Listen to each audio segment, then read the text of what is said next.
Torah portion, Balak, in Numbers chapter 22, which is about as paradoxical as a Torah portion as you'll find anywhere. This Torah portion is the only one named after a wicked man. And most of the Torah portion, except for the last little bit of it, takes place completely outside of Moses and Israel's awareness. The events of this Torah portion had to have been reported to them sometime later and then included in the Torah. But it's as if God is leaving Israel for a moment and showing us what's going on in the enemy's camp. So we pick it up in Numbers chapter 22. We begin with verse 2. It says, Balak, son of Zippor, saw all that Israel had done to the Amorite. Moab became very frightened of the people because it was numerous. And Moab was disgusted in the face of the children of Israel. Moab said to the elders of Midian, now the congregation will lick up our entire surroundings as an ox licks up the greenery of the field. Balak, son of Zippor, was king of Moab at that time. You know, it's kind of paradoxical that when you think of all we've read about the Israelites traveling through the wilderness, all their constant whinings and failures and the times they trip up and fall on their face and goof up, that you think there's not much to be afraid of here. But from the viewpoint of Balak, of Moab, of Midian, they were scared to death of the Israelites. We were frightened of them. And you know what? You may look at your own life and you know your own weaknesses, your own failings, your own shortcomings, your own limitations, and think, I'm not much of a threat to the enemy. Well, I have news for you. To the degree you're walking in the light, to the degree that you are walking in loyalty to God and his Messiah, the enemy is shaking in his boots. If a serpent wears boots. If he had boots, he'd be shaking in them. Because, you see, the enemy knows sometimes more about us than we know about ourselves. And I've often said, and I want to remind you again, the enemy has one weapon, only one. It's his mouth. That's all he's got. He doesn't have hands, doesn't have feet, doesn't have claws. All he has is a mouth with two fangs in it. His only weapon is words of deception. That's all he's got going for him. Now, we look at ourselves. God has given us his very own armor. He has given us a helmet of salvation. He's given us a breastplate of righteousness, the belt of truth, shoes, the preparation of the gospel. And he's given us the sword of the Spirit. Compared to the enemy, he's got nothing going for him. But what he does, the one thing he does have going for him, his mouth, he will use to deceive you into thinking, oh, you're a pushover. You're nothing in front of me. You are no threat to me. But he knows that you are. If we could only realize that the armor and the weaponry that God has equipped us with is so far superior to the enemy's, we could truly resist him. And the Bible promises he will flee from us. We should never be fleeing from the enemy. We're supposed to flee from temptation. But we should never, ever have one iota of fear of Satan. Our fear is to belong to God and God alone. And anything else you fear, you've promoted to a position that only God should occupy. Fear for the believer is illegal. It is not allowed. It is not permitted. Do not be afraid. Okay? And yet, fear seems to be something that constantly attacks us, and it shouldn't. If we could see the truth of how things really are, we would never be afraid another day of our lives. Ever. Okay? So anyways, verse 5, he sent messengers to Balaam, son of Beor, to Pethor, which is by the river of the land of the members of his people, to summon him, saying, behold, a people has come out of Egypt. Behold, it has covered the surface of the earth, and it sits opposite me. So now please come and curse this people for me, for it is too powerful for me. Perhaps I will be able to strike it and drive it away from the land, for I know that whomever you bless is blessed, and whomever you curse is cursed. Which makes me ask the question, If Balak knew that whoever Balaam blesses is blessed and whoever Balaam curses is cursed, then why didn't Balak just ask for a blessing for himself? Isn't that what human nature is, though? When you are fearful, as Balak was fearful of Israel, instead of going and saying, bless me, strengthen me, take away this fear, make me the man you want me to be. Instead, bring a curse on my enemy. Isn't that something? You could have asked for a blessing instead of a curse. 7. The elders of Moab and the elders of Midian went with charms in their hand. We don't know exactly how that word's to be translated, but this translation says charms. They came to Balaam and spoke to him the words of Balak. He said to them, spend the night here, and I shall give you a response, as Adonai shall speak to me. Now notice that Balaam continues to use God's four-letter personal name in reference to him. You know, my translation says Hashem, the name. In the Hebrew, it's Yud He Vav He, the unpronounceable four-letter, the tetragrammaton, the holiest name of God. When I see it in English, I just say Adonai. I will give you a response as Adonai shall speak to me. So the officers of Moab stayed with Balaam. Now the next verse says, God came to Balaam. Elohim came to Balaam. When Balaam refers to God, he uses this holy four-letter name. But when God refers to God, in the case of Balaam, it's almost as if God's saying, Balaam, we're not that close, you and me. We are not on a first-name basis here. So Elohim will do just fine until you start really knowing me and becoming intimate with me. I mean, that's kind of the message you see coming through here. But Balaam had a very vaunted idea of his walk with God and of his importance in things. And so he calls God by his four-letter name, but God does not use that name when he is speaking with Balaam. God came to Balaam and said, who are these men with you? Now, God doesn't ask a question because he does not know the answer. God asks a question because he wants to make us analyze, make us think. So sometimes people have asked me, are any questions off limits? The answer to that is absolutely not.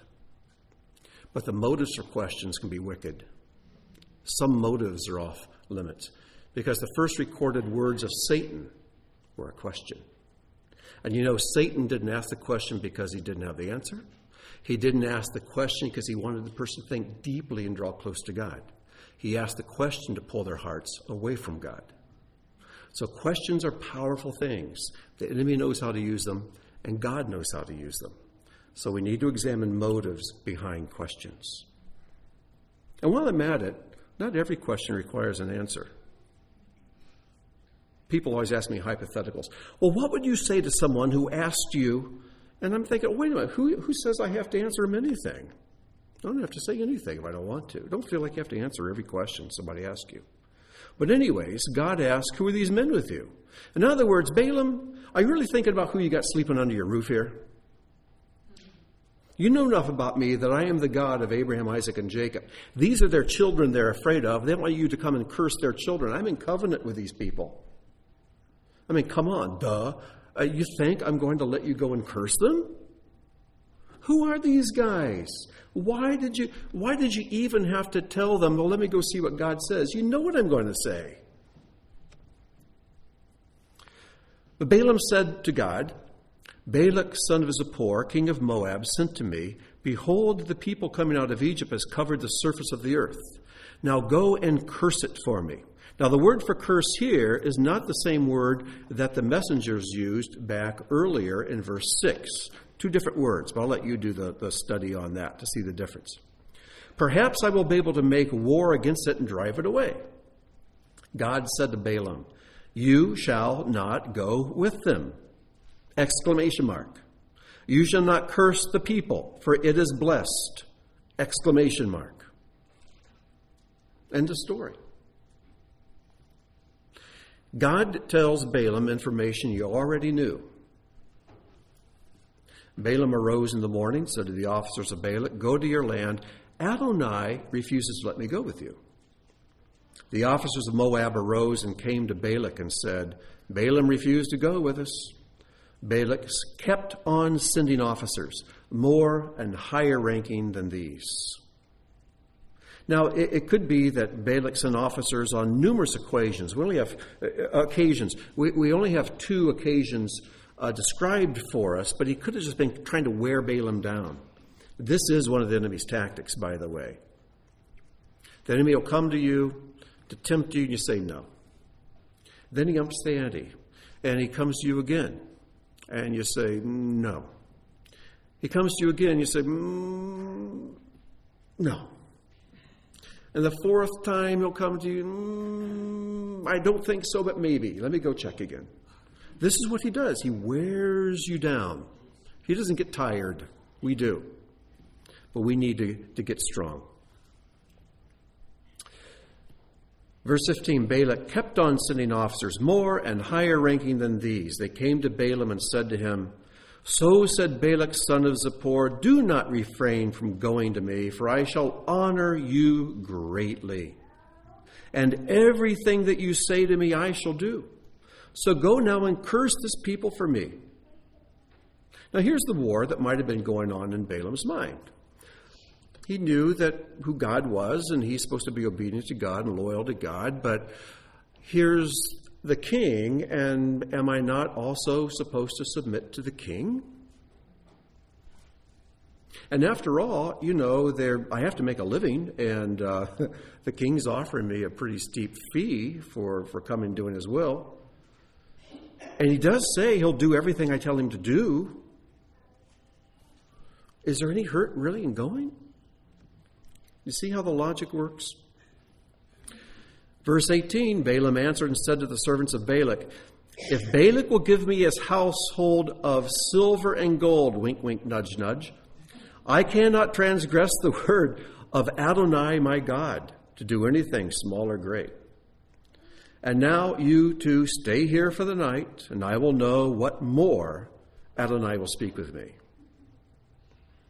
God came to Balaam at night and said to him, If the men came to summon you, arise and go with them, but only the thing that I shall speak to you, that shall you do. Balaam arose in the morning, saddled his she-donkey, and went with the officers of Moab. God's wrath flared because he was going, and an angel of Adonai stood on the road to be an adversary, to satan him. That word Satan is used there, to be an adversary to him. God is being an adversary to the adversary. Now, what's going on here? God tells Balaam, don't go. Then he says, go. And then God's wrath flares up against him for going. Now, this shouldn't be all that mysterious to us because every one of us have pulled the same thing. I can think of times when I was a youngster, I wanted to do something, so I would go to mom or dad to get permission, and I would get permission. But I got permission to do what I asked of them. I did not get permission to do what I intended to do. Mom, Dad, can I go over to so-and-so's house? Yeah, what are you going to do over there? Oh, we're just going to play a game, have some snacks, maybe a Bible study. Keyword maybe, like fat chance, And what time will you be home? Oh, it won't be late, which is a very relative term. Okay, go ahead. Now, what did I say to them? So-and-so's house, games, snacks, Bible study, not late. What's going on in my mind? Completely different. So I'm asking permission for one thing, they give it, but my intent of my heart was something very different. If I had put into words exactly what I had planned, I know what they would say. Absolutely not. You stupid. Which I was. I mean, it just took me a longer time to figure it out than it did for them. But this is kind of what went on here. Because Balaam had a wicked, sinful, greedy, black heart. There's no other way to get around it. He was not a good man. He was not a good person. Did he know God? Yeah. Did he have the gift of prophecy? Yes, but he was a rotten person, which for some reason seems really strange to us. I think what is unique about this is not the fact you have a wicked person with a godly gift, but the gift was so godly and the person was so wicked. What was the gift he had? The gift of prophecy. According to Paul, of all the spiritual gifts, prophecy is the highest. It's number one. It's the one we should all be looking for. And Balaam had that gift. But on the other hand, he was a wicked, rotten scoundrel of a person. It's the stark contrast that makes a story seem so unique. But I think God placed the story here and made the contrast stark so we could really see something that we have a hard time seeing in our own lives. I think what God does, he takes what we all experience, he puts it under a microscope so we can see it on a big scale. Because you see, every one of us has gifts from God. Whatever gifts and talents you have, they all came from him. They didn't just come from your genetic code, and they didn't come from Satan. They came from God. Every good and perfect gift comes from him.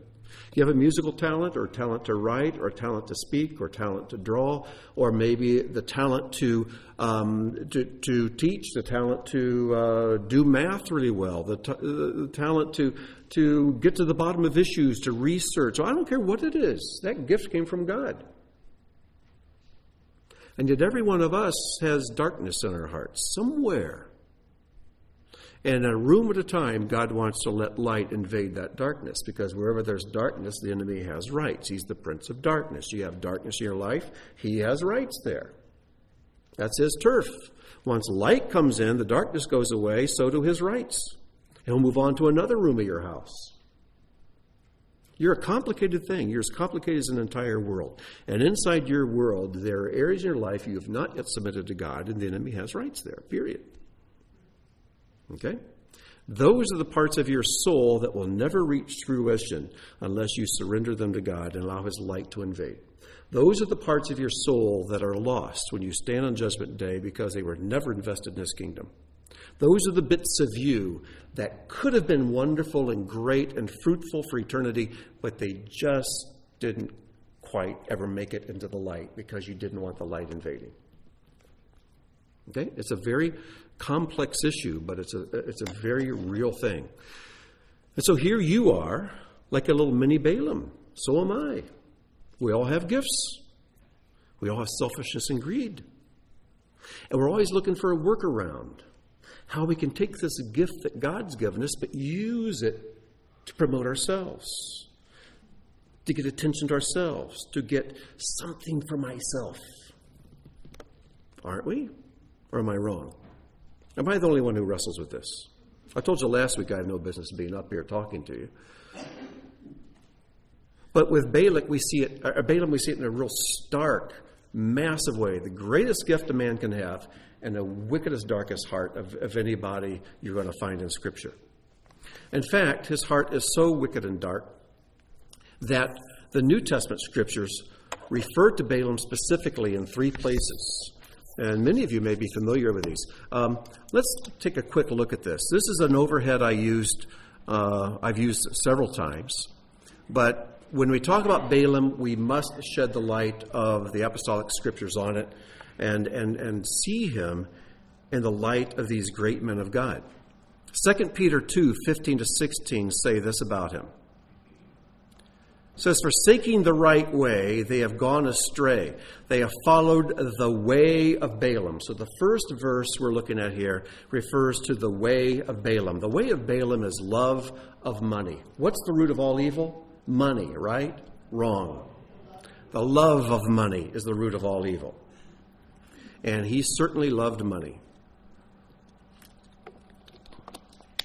They have followed the way of Balaam, the son of Beor, who loved gain from wrongdoing, but was rebuked for his own transgression.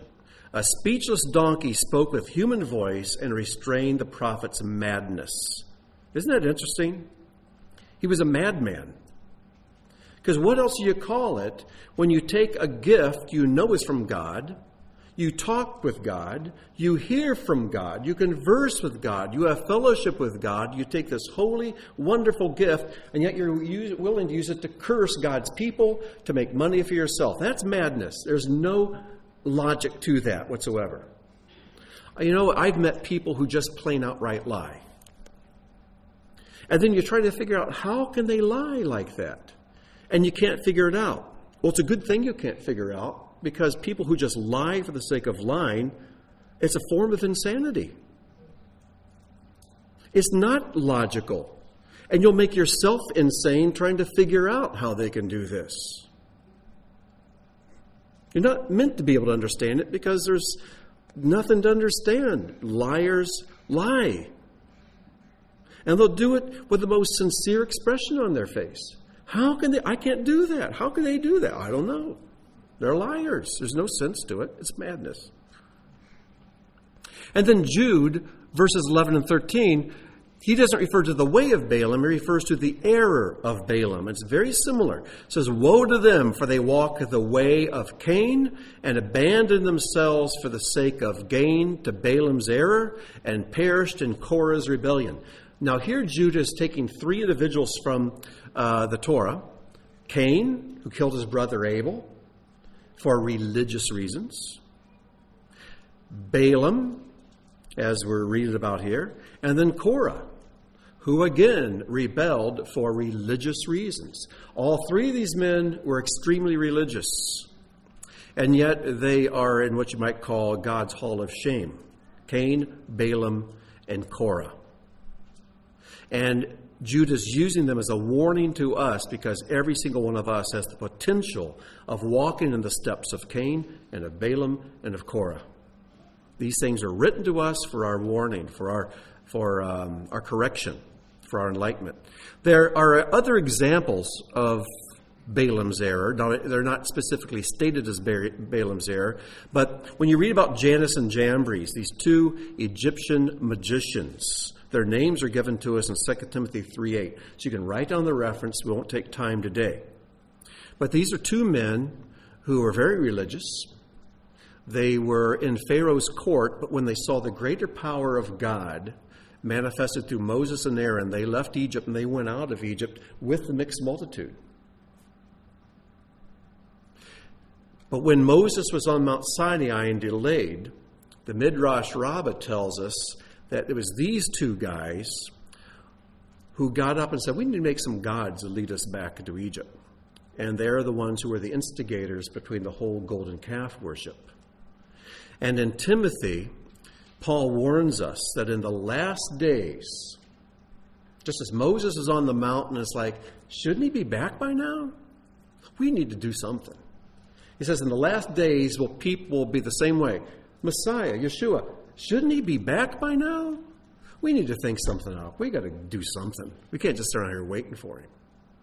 And in those moments, there's always a religious individual, or a pair of them in this case, who will rise up to suggest to us how we can fill our time. Let's make a golden calf. We'll call it Yahweh. We'll call it Yud-Heh Vav-Heh. We'll use all the right talk. But we'll focus it on this man-made thing here. Boy, that did not turn out well. In Acts 8, we read about Simon the sorcerer, who when he saw the baptism of the Holy Spirit, he wanted to purchase this power with money. He says, I could use that. And then we see the troublesome slave girl in Acts 16. While the apostles are walking through the streets, she's behind them saying, listen to these men. They are proclaiming to you the way of salvation, the way of God. But something in Paul's spirit just did not sit right. The words are right, but the spirit was wrong. And finally, he had enough. He turned to her. He rebuked the spirit in her. It was a demonic spirit speaking through her. It went out of her. And finally, there was peace. The words were right. The spirit was wrong. So these are examples that I invite you to study on your own that I think reflect the same error of Balaam. Religious people who wanted to use spiritual power for their own personal gain. Okay? It's not an uncommon thing. And now with television, I warn you, televangelists, be very careful. I'm not saying they're all bad. But when you see a phone number at the bottom of the screen and you're invited to call it all the time, I would really take a second look at that. Within Revelation, Messiah refers to the teaching of Balaam. Now, this is something we learn about a little bit later on. You see, as we go through the portion, we'll find that Balaam, each of the 4 times he went to curse Israel, blessing came out of his mouth instead. And Balak thought, enough of this. I hired you to do some cursing for me, not blessing. So what we find out later in the Torah is that Balaam at some point took Balak aside and says, listen, I tried to curse him, no curses are coming out, but I can tell you how you can get God to do your dirty work for you. All you got to do is to get these people of Israel, these children of Israel, to sin and rebel against God. And there's no better way than through sexual temptation. You send your best-looking women down in there to lure these men, and then they can pull the idol out and say, well, listen, you can do with me what you want, but I want you to just, first of all, just kiss my idol here. Show some honor to my idol. Acknowledge my idol and my God. And then we can have a good time. And when the Israelites began to do that, then God himself began to kill them. It's like 2 little kids, neighbors who don't get along. And the one neighbor wants to pick on and cause trouble for the neighbor that the little boy next door he doesn't like. But every time he tries to do something to him, father comes out and protects his son. So finally, the boy figures out, I'm going to lure him to do something very displeasing to his father. Then I can sit back and watch his father spank him in my place. I don't have to spank him. His dad will do it for me if I can get him to rebel against him. And Balaam somehow did this. We find this recorded for us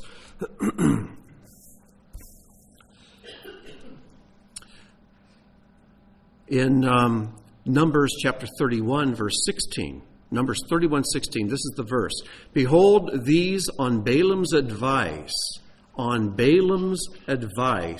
caused the people of Israel to act treacherously against the Lord in the incident of Peor. And so the plague came among the congregation of the Lord.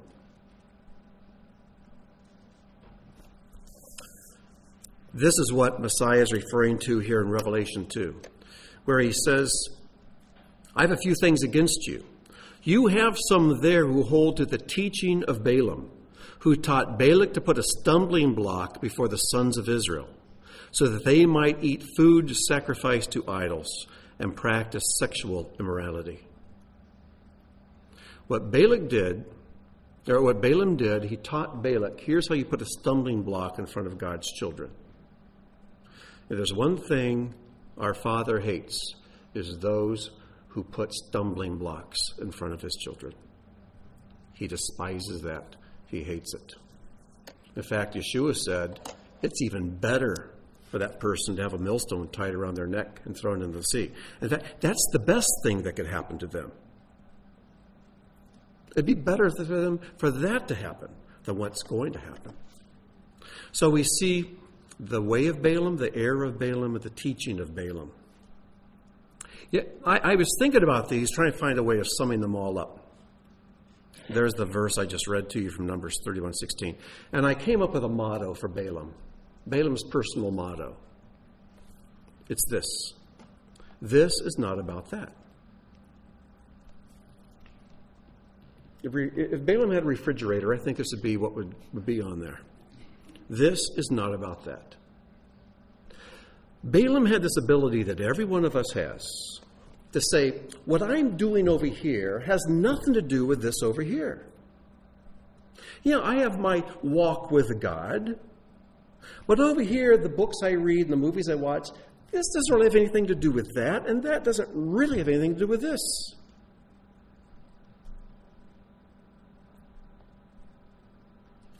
I go to Beth Tikkun and I pray and I fellowship with people and we do these things. And then over here, I talk about individuals there, and it's not really Lashon Hara, but this has nothing to do with that. That has nothing to do with this. We keep our spiritual lives and our physical lives in the world separate because one doesn't have anything to do with the other. And that is one of the most massive lies the enemy has ever perpetuated upon the people of God. Because the truth is, this has everything to do with this, and this has everything to do with this. And this division between the spiritual and the physical is only in your mind. It is not in reality. Okay?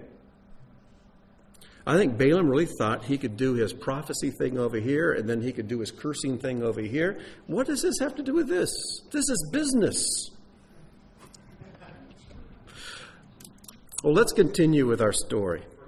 Yes, sir. Dan. Question on chronology of this event. Did this happen as in the Torah portion chronology, or did it happen before Miriam and Aaron died? Where does this fall into place? Probably right about here at this point. Miriam has already passed away. And in fact, this is one of my trivia questions I asked the group last night. At what location did the biggest chunk of the Torah take place? And the answer is right on the banks of the Jordan River. This Torah portion and all the rest of the Torah portions, the rest of Numbers and all of Deuteronomy take place with Israel right on the bank of the Jordan, ready to cross. And that's where this took place. 15 Torah portions. There are only about 54 in the Torah. The 15 of them, more than a fourth of them take place right here. Why? Because this is where we find ourselves most of the time.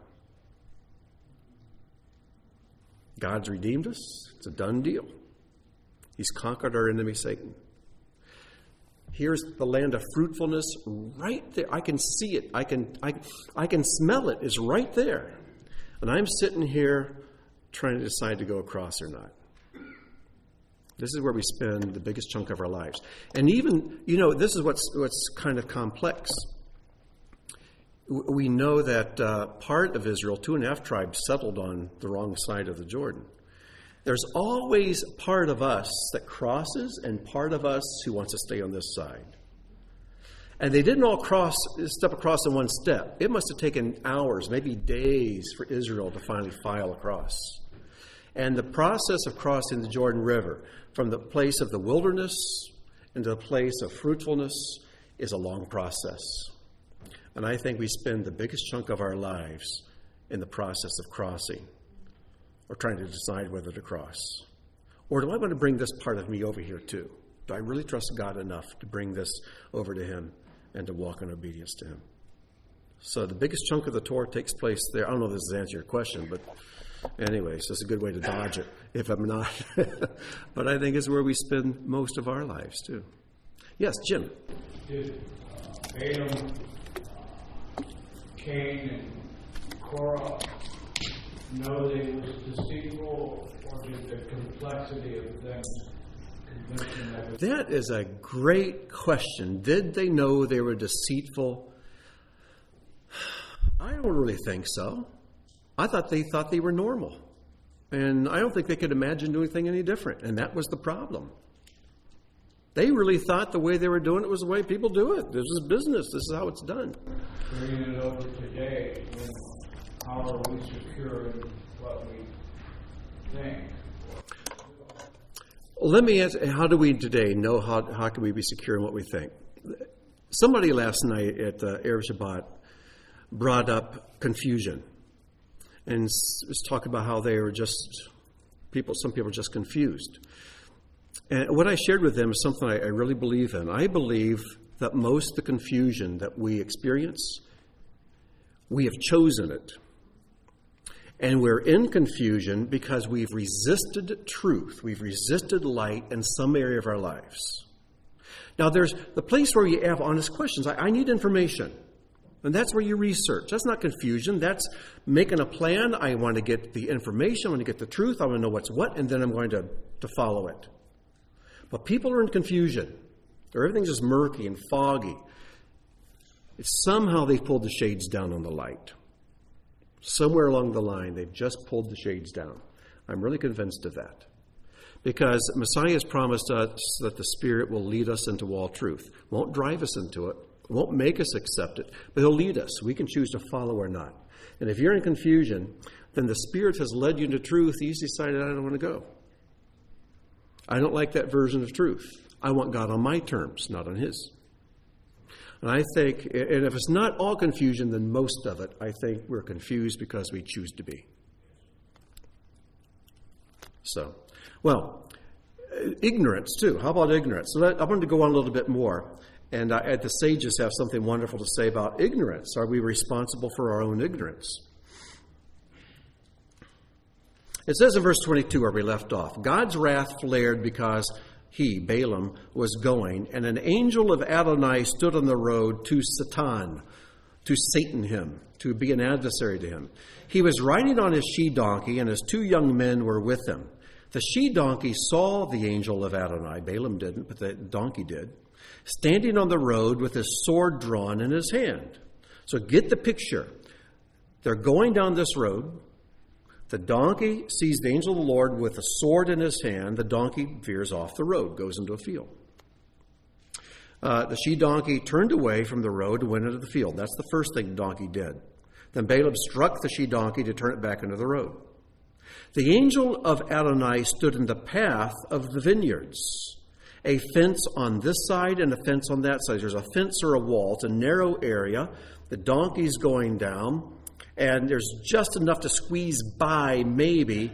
And there's the angel of the Lord with the sword. The donkey goes way up to the fence and smashes, bangs up Balaam's ankle against the fence. This is the second thing. Verse 25, the she-donkey saw the angel of Adonai pressed against the wall, and it pressed Balaam's leg against the wall, and he continued to strike it. Verse 26, the angel of Adonai went further and stood in a narrow place where there was no room to turn right or left. So what does the donkey do?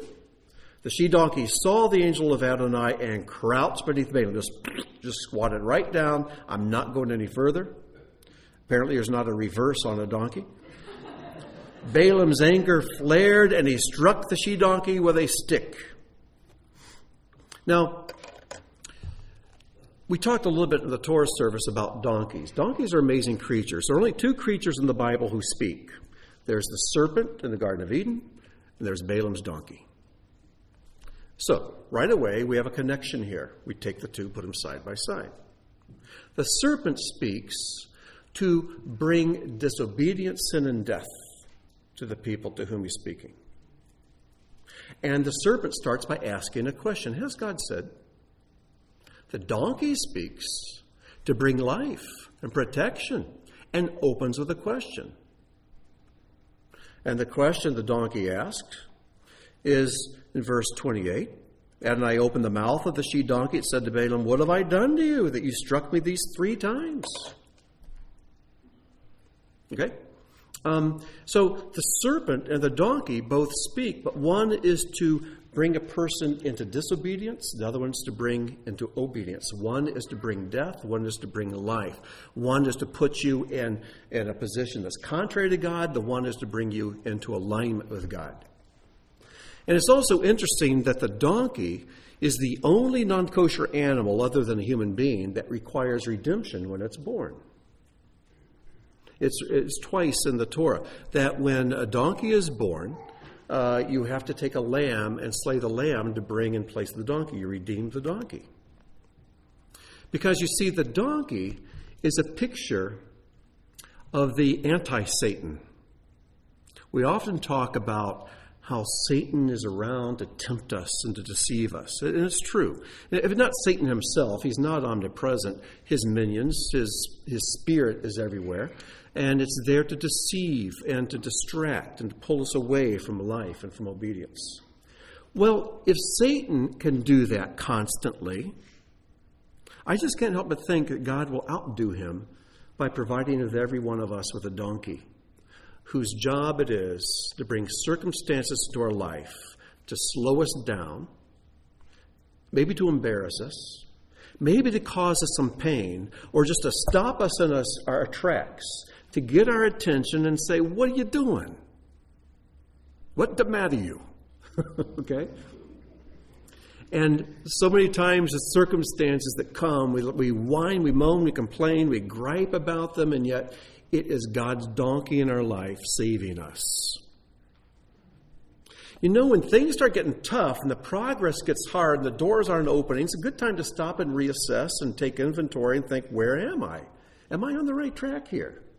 Because I find that as I obey God, there's a blessing and a flow, there's a fluidity, and things just go along. Not that there's never hardship, but even in the hardship, there's a joy and an awareness that this is part of the ordained path. Go through it, keep your chin up, you're going to do okay, and you'll be stronger when you come out. But there are other circumstances in my life where it's just like wading through mud up to my knees. It's like, oh.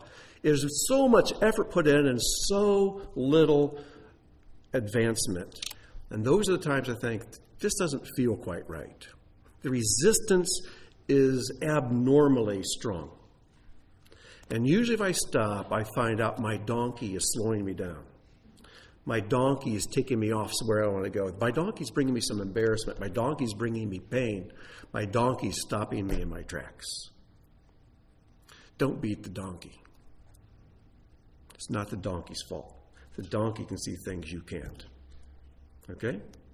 So thank God for the donkeys. Yes, Caleb, your hand is up. It seems like God used the donkey to show Balaam how frustrating it is to try to get something. Because God was trying to get Balaam to do something, he wouldn't do it. Balaam was trying to get the donkey to do something, he wouldn't do it. This is my boy. See? See how he thinks? That's exactly right. The donkey was treating Balaam the way Balaam was kind of treating God. Exactly. And, there's a lot there, but you're exactly right. He was allowing Balaam to experience some of the frustration God, if he was a man, would be experiencing. God doesn't get frustrated. But he will express frustration to us so we can understand how we're doing wrong. Well, let's follow this amazing conversation. Oh, yes, Steve. In your Bible, you say she-donkey. Mm-hmm. You say donkey. Yeah. You being a she-donkey? Yeah, it is a she-donkey. That's why, well, I won't say it.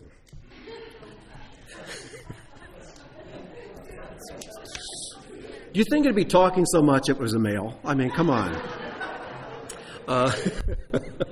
Yeah, the word for a male donkey is the word chamor. And this word here is iton. And which is always a female donkey. Interesting thing about the Hebrew word eton, the first two letters are aleph and tav. The first and the last, the alpha and the omega.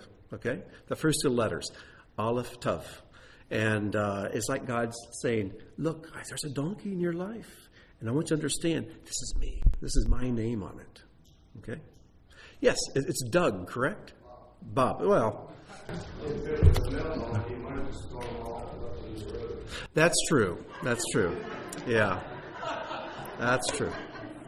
And, I always say women are more spiritual than men, and so this is a very spiritual donkey here speaking. Doug's your brother, right? Okay. So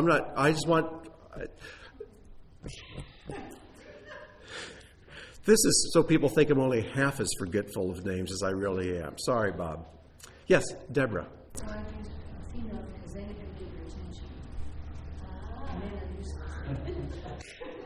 What's that thing about women keeping silence in the church? I'm teasing you, Deborah. Yes, you're right. Yes, Rachel.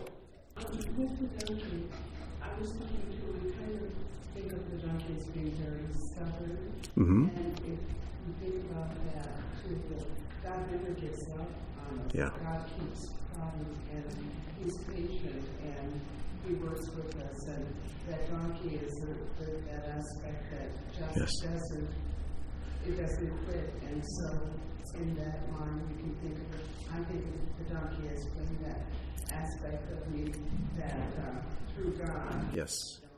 Keeps plodding along. Absolutely. Just faithful and keeps plodding along. Here's another little thing. We have some time. I shared this when we had a few minutes extra in the Torah service. So here's something you can do for homework. There are two places in the Bible where it talks about somebody saddling their own donkey. All right? Abraham, it says he got up early in the morning to saddle his donkey. And then it says here of Balaam, he just saddled his donkey. And obviously it was in the morning. But Abraham got up early in the morning. God had told Abraham, I want you to take your son Isaac, take him to a place I'll show you, and there I want you to offer him up to me. And Abraham got up early in the morning, took his 2 servants, 2 young men with him, and went to the place where he thought he was going to give up his son, his only son, to God. And an angel showed up there to save a life. Here we find Balaam, who gets up in the morning, saddles his donkey, takes his 2 servants, and he's going to curse the children of Abraham, and he also encounters an angel on the way. All right? Now, these similarities are there to take the story of Abraham and the story of Balaam, because you couldn't find 2 men more opposite in the Scripture, and put them side by side, and God's saying, here are the 2 extremes. Okay? God, His Word is so incredible because He'll set up these stories in what seem to be totally unrelated circumstances, but then you bring them side by side and you find out, oh, there's a lot of light here. So anyways, just to give you something to think about and study on this week, you can meditate on that. So, in verse 29, now, in 28, Balaam says, what have I done? Or the donkey asks, what have I done to you that you struck me these 3 times? Balaam, verse 29, said to the she-donkey, because you mocked me. As if Balaam's very existence was not a mockery to God. If only there were a sword in my hand, I would now have killed you.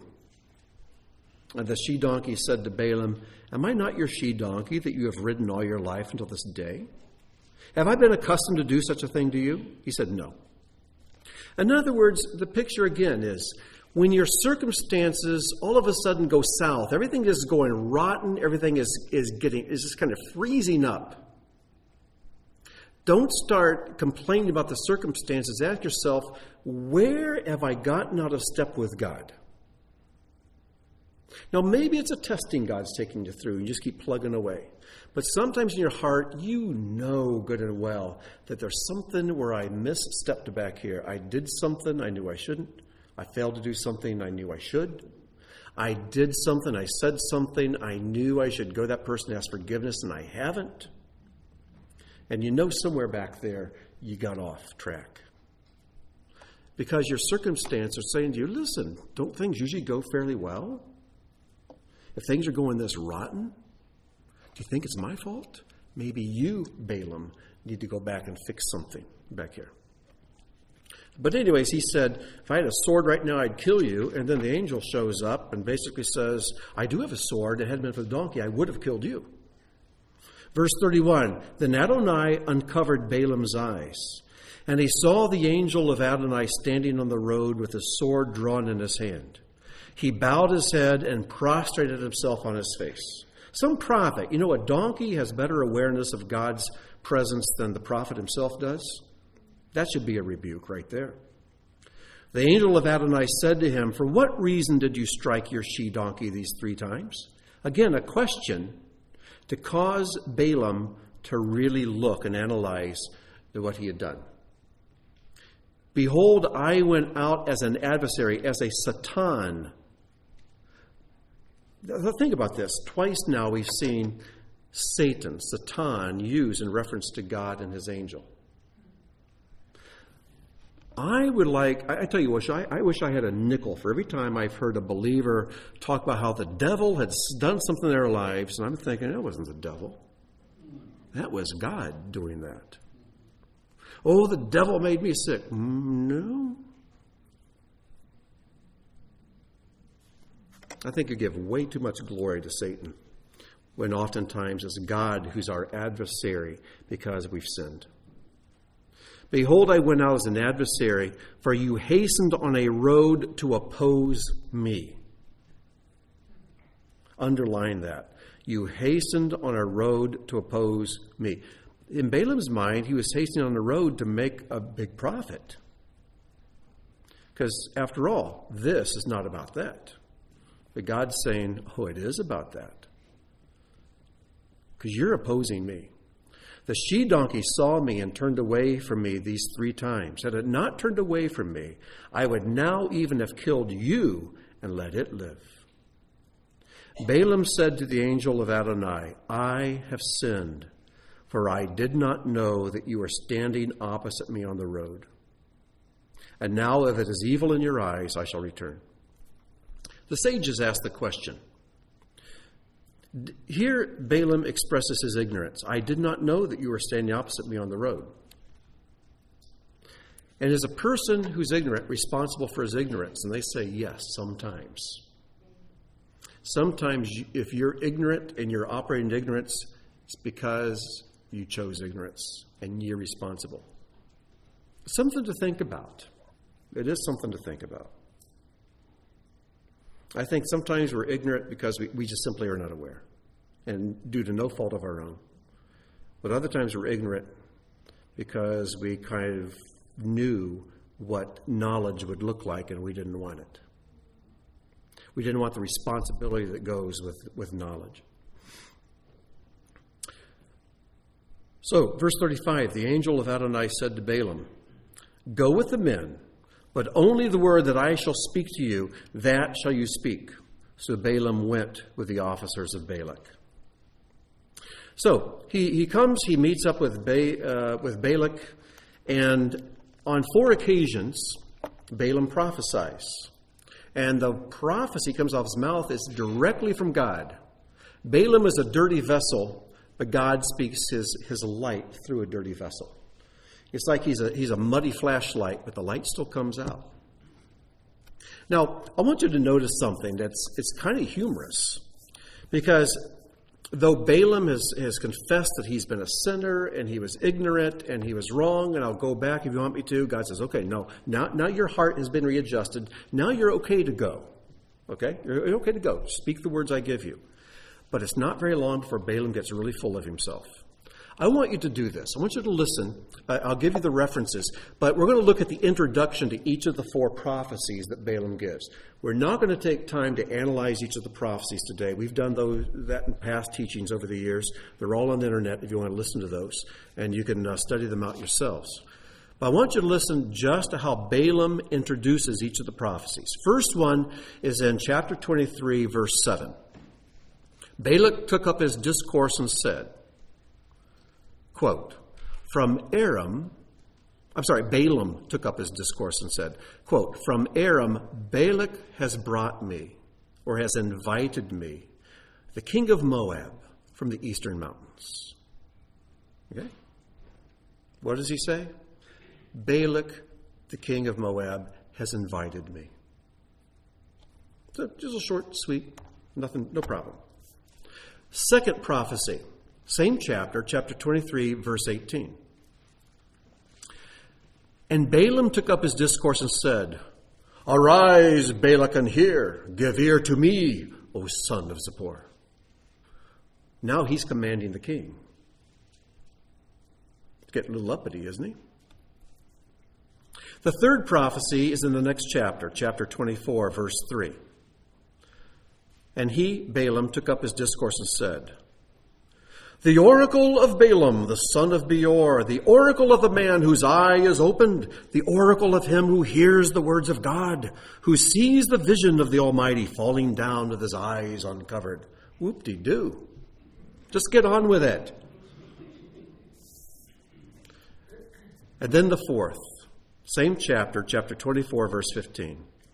And he took up his discourse and said, the oracle of Balaam, the son of Beor, the oracle of the man whose eye is opened, the oracle of him who hears the words of God and knows the knowledge of the Most High, who sees the vision of the Almighty falling down with his eyes uncovered. Yeah, right. You've got the knowledge of God. The donkey knew more than you. See how he keeps getting puffed up? God uses him a little bit, then, oh, I did pretty good. Let's try this again. Whoa, did you hear that? I'm going to write that down, what I just said. And then he goes on to that. And then it's big. And then finally, it's like, oh my goodness, somebody open a window. But it's a really revealing of what kind of heart Balaam had. Because this part of what he says about himself, I'm not so sure that was inspired by God. I'm glad God saw fit to include it here. But I think it's more about Balaam than about what God wanted to say through him. Because after he gets done puffing himself up and tooting his own horn, then he gets down to the business of speaking the words of God. And the words that come out are amazing. They're wonderful. They're beautiful. And these 4 prophecies each have a specific theme to them. And you might want to jot this down in your Bibles or in your notes somewhere. But the first prophecy is about Israel coming out of Egypt and moving through the wilderness. The second prophecy is about Israel going into the land to conquer its enemies. The third prophecy is about Israel settling the land of Canaan. And then the fourth prophecy is all about Messiah. His 2 advents are referred to. And the Messiah coming and then dealing with the Gentile nations and establishing his kingdom. So the prophecies follow a very specific order. So, there's so much more to say about Balaam, but as much as there's to learn about him, I don't like giving him the attention. But do you see yourself, honestly, in this stark contrast? The thing I want you to take from this, he had the greatest gift God can give, the gift of prophecy, and it was given to one of the most wicked, selfish, greedy men you'll find in the Scriptures. And God has given this on a large scale so we can see something in ourselves that can miss examination. We can easily overlook in ourselves. Because every one of us has a gift from God. And everybody in here, all of us, have been agreed. We want to use this gift of God. And we'll give most of the glory to Him, but can I have a little bit of that glory for myself as well? I want to lift up the name of God, but are you people watching how I'm doing it? You understand? And we all have in us a little bit of a desire to grandstand and to let some of God's glory kind of rub off on us. And we need to be very careful of that. Because even though we may not be guilty of the magnitude of Balaam's errors and ways and sins, it can be the same kind of spirit, same kind of ego at work. And so let's be very aware of it. In Deuteronomy 23, we'll close with this. Throughout the rest of the Torah and then in Joshua, we find more glimpses, more information about Balaam. And then we see the passages in the New Testament scriptures that we read because there's more information and insight comes out about him. But sometimes the question is asked, did Balaam really want to curse, or could he have cursed? Could he have said, oh yeah, I know what God's wanting to say, but I'm going to say this instead so I can get my pay and get out of here? Well, in Deuteronomy 23, verses 3 to 5, this is what Moses says. No Ammonite or Moabite may enter the assembly of the Lord. Even to the 10th generation, none of them may enter the assembly of the Lord forever, because they did not meet you with bread and with water on the way when you came out of Egypt, because they hired against you Balaam the son of Beor from Pethor of Mesopotamia to curse you. Now here's the key verse. But Adonai your God would not listen to Balaam. Now what does that mean? Would not listen to Balaam. In other words, there was a cry in Balaam's heart to get his money, to curse the people for his own sake, and so on. There was this plea. In fact, at the end of the first prophecy, there's even a prayer. In Balaam's very first prophecy, Numbers 23, 7 to 10, the last phrase is, Balaam says, let me die the death of the upright, and let my end be like his. God didn't say yes to that one. God didn't listen to him. In other words, you may be incredibly spiritually gifted by God, and God won't even listen to you. He'll speak through you, but he won't listen to you. Now, that's a paradox. But Adonai your God would not listen to Balaam. Instead, Adonai your God turned the curse into a blessing for you. In other words, this is telling me that every time Balaam opened his mouth, it was with the intent to curse Israel. He had every intent to curse Israel, and somehow, when he opened his mouth, he probably had the curse all written out in his mind. the blessings came out. God simply overruled him. Again, Balaam's heart was dark and wicked. And why did they do this? It finishes and says, because Adonai, your God, loved you. That's a great passage. Deuteronomy 23, verses 3 to 5. Well, our time is gone, so we're going to close in prayer. Father, we thank you so much that you have included the story of Balaam and Balak and the donkey. For there's so much about it that enlightens your ways, but also exposes our own. So, Father, help us to be more like Abraham, who was always looking out for the needs of others, who had a blessing on his lips, but he ran to be obedient to you. Lord, help us to be like Abraham, who put your desires and your requests and your commandments far above his own needs and desires.